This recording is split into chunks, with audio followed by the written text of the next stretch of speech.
Already among us, Benjamin, I'm sure comes as news to most people who are hearing this. Are there, in fact, those in the world for whom this is not news, who have in fact seen him? Oh, indeed. There are thousands of such people all over the world. One particularly well media documented event was in Nairobi in Kenya in June '88, when he suddenly appeared out of thin air, I mean literally out of thin air, at a prayer meeting attended by 6,000 people, who instantaneously recognized him as the Christ. And about 30, 40 people around him, close to him, were entirely healed. They walked off, threw away their crutches. But overall, it would be fair to say that he's kept a somewhat low profile in appearing. Yes. He works within the law governing our free will. And most people who give any kind of thought at all to the idea of a Christ returning to the world visualize him coming down on a cloud, from heaven, tremendous dramatic event, waving a rod of power, surrounded by angels, blowing trumpets, and so on. In fact, he said, "Sleep not, keep awake, keep alert, for I come like a thief in the night. In such an hour I should think not." And that's exactly what is right. In such an hour I should think not. And that's exactly what is right. In such an hour I should think not. And that's exactly what is right. Très bien que quand nous prenons les 4 points cardinaux nord, sud, est, ouest, si nous parlons en d'autres termes ou dans un autre français, nous voyons que le nord, on appelle ça le septentrion, le sud c'est le midi, l'est c'est l'occident et l'ouest, dans l'est c'est l'orient et l'ouest c'est l'occident. Ainsi, quand on fait le signe de la croix, c'est-à-dire on fait recours aux démons qui sont dans les 4 points cardinaux. Ah oui, c'est-à-dire quand on fait dans une religion, on dit au nom du Père, du Fils et du Saint-Esprit, on fait ces signes-là. En réalité, ce qu'on fait, c'est l'esprit qui est au nord, c'est Mogoa, au sud, c'est Égime le Grand, et à l'est, c'est Baémon, à l'ouest, c'est Amaémon.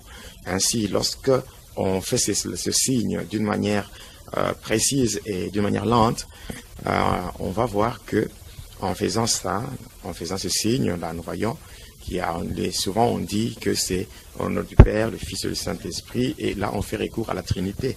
Or, si nous regardons bien la Trinité, ça représente 3 personnes en un seul Dieu. Alors, mais si quand nous y allons, on dit le Père, le Fils, le Saint-Esprit. Or, en réalité, il n'y a pas le Saint et Esprit, il y a le Saint-Esprit. Donc le Père, le Fils, le Saint-Esprit. En principe, ça devait s'arrêter ici.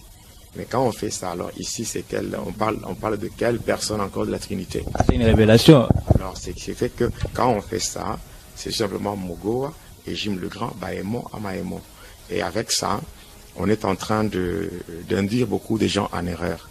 Beaucoup de gens en erreur du fait que, vous savez, l'homme en soi, l'homme est tripartite. C'est-à-dire que l'homme est constitué du corps, qui est cette enveloppe charnelle, suivi de l'esprit, qui est la force qui fait mouvoir le corps.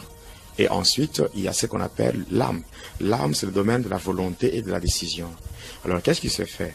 Lorsque l'homme fait ce signe-ci, ce sont les 4 démons-là qui sont invoqués et qui pénètrent dans la personne. Ce n'est pas seulement au travers de ces signes-ci. C'est aussi par rapport au signe qu'on appelle, le signe qu'on arrive à graver sur le visage de Jean le jour de mercredi de cendre. En soi, qu'est-ce qui se fait?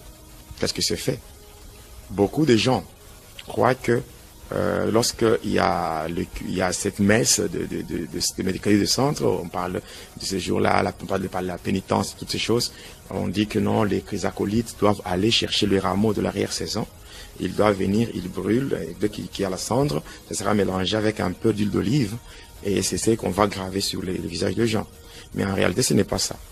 En réalité, c'est quoi? Quand la messe se fait, les acolytes s'amènent avec un vase qui contient la cendre provenant de la calcination du rameau, mélangée avec un peu d'huile d'olive. C'est ça quand ils amènent, le prêtre va faire un signe.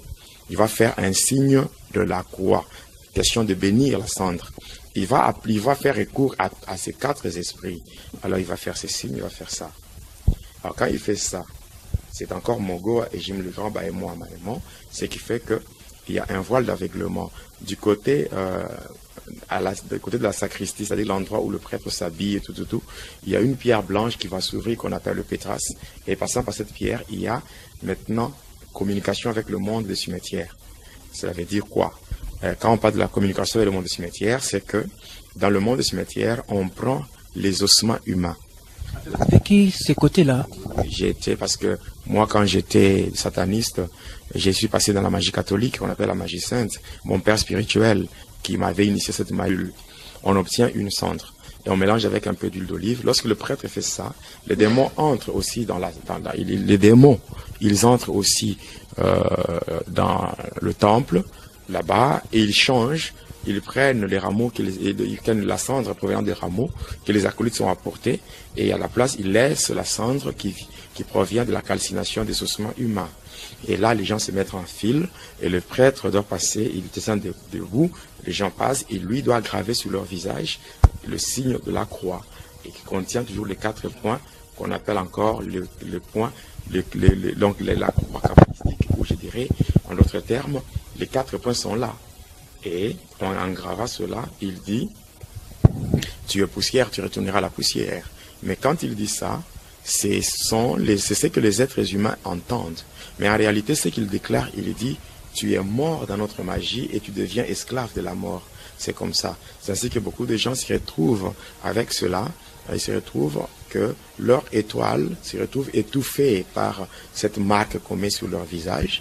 Et non seulement ça, les esprits ou les démons entrent dans la personne et ils vont prendre l'âme et la prendre en otage. Cette âme sera conduite directement dans ce qu'on appelle le monde Armstrong, qui est le département de la magie catholique, qu'on appelle en d'autres termes le domaine marial. Et à partir de là, on va acheminer en passant par le Santeria, on va aboutir dans le Présidium. Le Présidium n'est autre que la prison de Marie Marguerite, où les âmes se retrouvent emprisonnées. Et une fois que les âmes se retrouvent emprisonnées, et comme l'âme, c'est le domaine de la volonté, la décision, c'est ainsi que c'est difficile pour un chrétien catholique de pouvoir quitter le catholicisme, même si on lui prêche la vérité. Il ne saura pas se décider parce que son âme, où se trouve sa volonté, sa décision, se retrouve emprisonnée. Alors, c'est un peu ça. Alors, une fois que ça se retrouve emprisonné, la personne ne sait pas décider, ne sait pas prendre la décision. Bon, là, c'est par rapport à ces esprits-là. Je venais de dire clairement que, ce sont les 4 esprits qui assurent la royauté de Lucifer. C'est-à-dire, tous ces gens-là se retrouvent esclaves du diable. Lui, il devient leur roi et commence à régner sur eux. Or, en réalité... On va commencer dès le début. Il y avait Horus.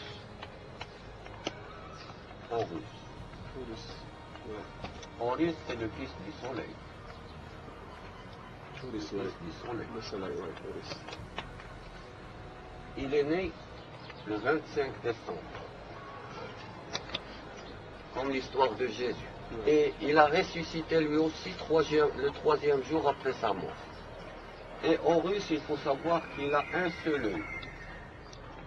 D'après la légende Horus, il n'a qu'un seul œil parce que lui, c'est le dieu de la lumière.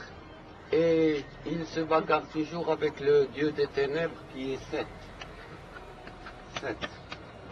Regardez, Seth comme le 7. Le 7, oui. Comme le 7. Alors, Horus, le 7, un jour, il a crevé l'œil de Horus. Alors, Horus, il n'a qu'un seul œil. Il faut savoir ça. Il n'a qu'un seul œil. Alors que les chrétiens qui disent maintenant qu'ils sont sur la voie de Jésus, je leur pose une question. Est-ce que Jésus, il se rendait au temple le dimanche pour célébrer la messe? Non. Il se rendait le samedi, le sabbat, parce que Jésus, il est israélite.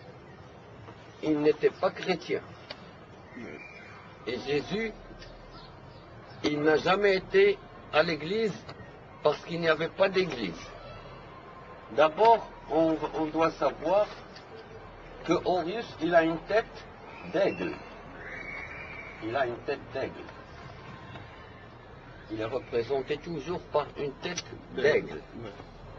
Et les chrétiens d'aujourd'hui tous, ils vont faire la messe le dimanche. Et c'est quoi le dimanche en anglais? Sunday.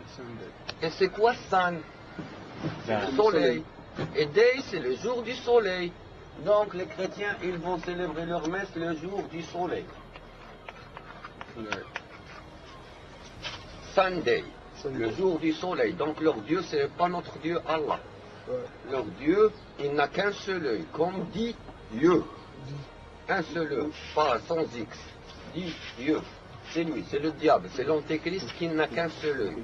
Et depuis toujours seulement, il change de visage. Depuis le temps, hein, et chaque fois, il prend une forme. La dernière, c'était celle du Christ.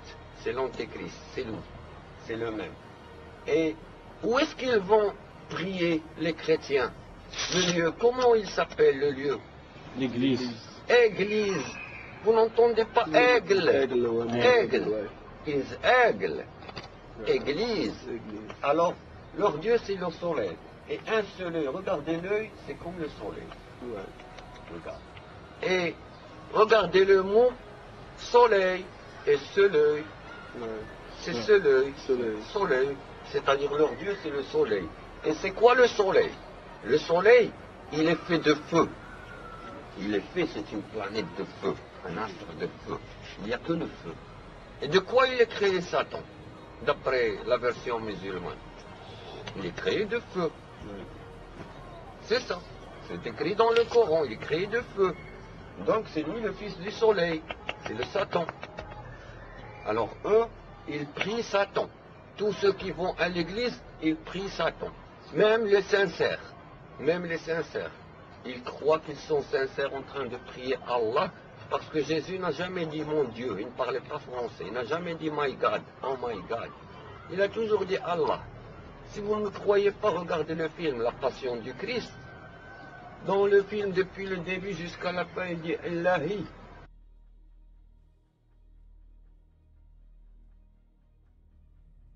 And he went on and said, as I said earlier, that as life on this planet becomes more and more difficult, and calamities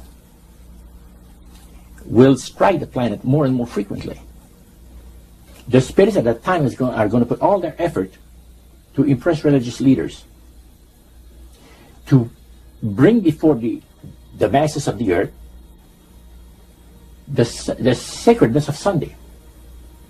See? He will teach Sunday sacredness.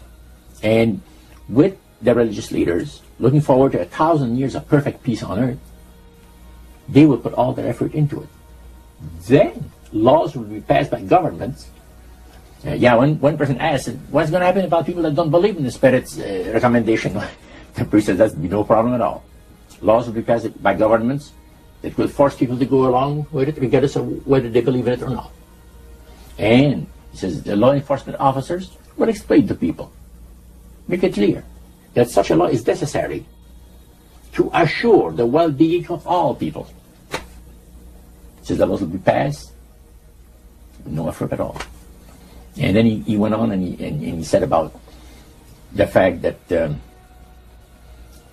venerability of the sun, which in ages past was such an irritant to the Creator. All these great nations and other nations, the smaller ones, were all involved in sun worship. And in those centuries, the Creator found that teaching of worship of the sun to be a terrible irritant. And he said, it is going again to take place, but not in worshiping the sun, in remembering Sunday to keep it holy. He made a statement I would never forget. He says, by the observance of the day upon which the master, Satan, has placed the unction of his authority and power, he receives homage, regardless of whom people claim to worship.